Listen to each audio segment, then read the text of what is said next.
Um, hello. No, hold on. Hello, everyone. Where are we? Why don't you turn around and look?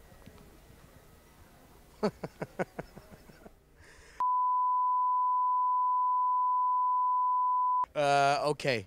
Hello, everyone. We're at the Advanced Technology Laboratories, and we're here for the Regolith Excavation Challenge. Apparently, this is a space project where robots pick up dirt. Cassandra would probably do something about the deadly space dust. Yes. Chip has just informed me that the space dust that we're dealing with here will kill you. So we're gonna go get respirators. I wasn't told about this when we came down here. Thanks, guys. So the dust will kill you. So we have to go get some sort of special breathing apparatus. I see some people have really nice ones, and some people have like those painter's masks, which barely keep out noxious fumes. So those are the people who are, no one cares about apparently. Good afternoon, ladies and gentlemen. We're down here at the Regolith Challenge again at Cal Poly. This is Louis Mendoza filling in for Cassandra Hine.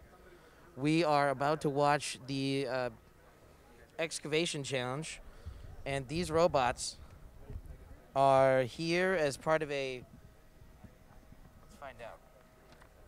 It's a NASA challenge to get a robot on the moon to scoop dirt. Is that about right?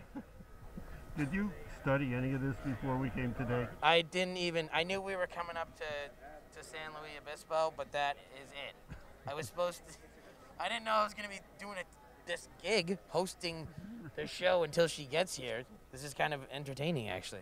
I can breeze over it real quick. No, let's go see what they're doing. Yeah, let's go check it out. There's other people here. Maybe we could just film one of the other people interviewing people. Chip's filming the robot. It's stuck. There's piles of dirt. Who's driving this thing? Oh. Chip, this robot's not doing anything.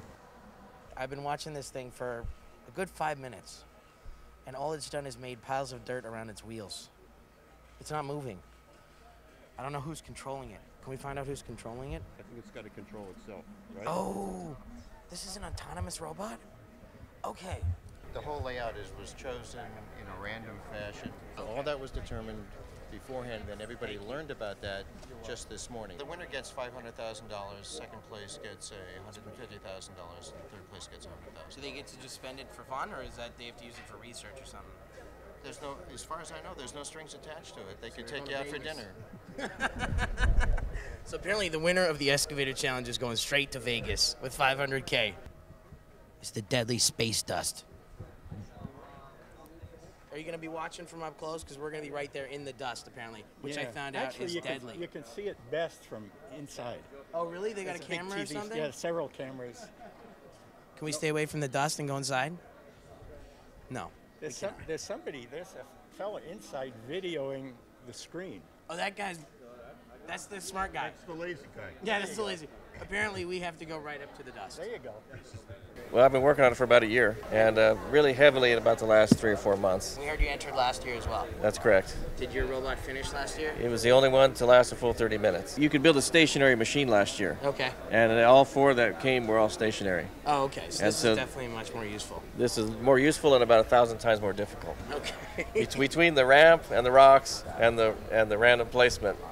Any one of those would have made it a difficult challenge. Well, you put it in and you're going to randomly place it and orient it. It needs to drive around, avoid the rocks, avoid the walls, dig this dirt, drive up that ramp, and dump it in a collector box. That stuff looks really light.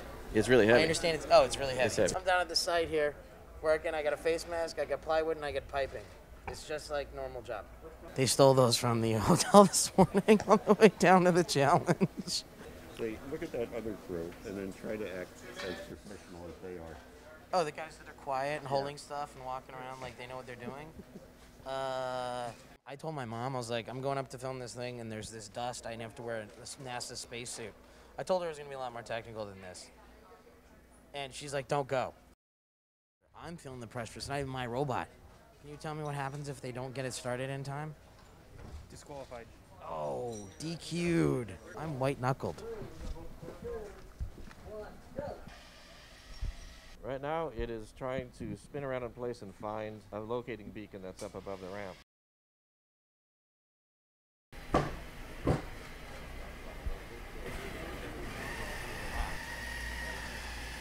the middle of the problem. Yeah, it's a big problem. All right, we have Yeah. dirt. It's scooping.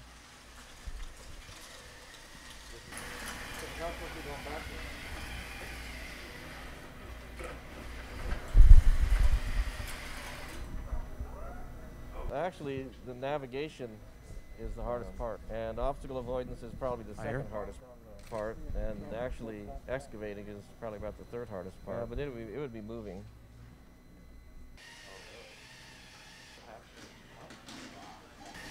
We're done.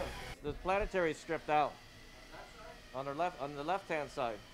Once they start digging, then the digging is very efficient, very quick. The hard part is getting to the point where you start digging because of all the autonomy aspects of it. That's hard. You don't want to spend astronaut time digging. They'll be doing science experiments and learning how to live on the moon. So we want to do all this robotically.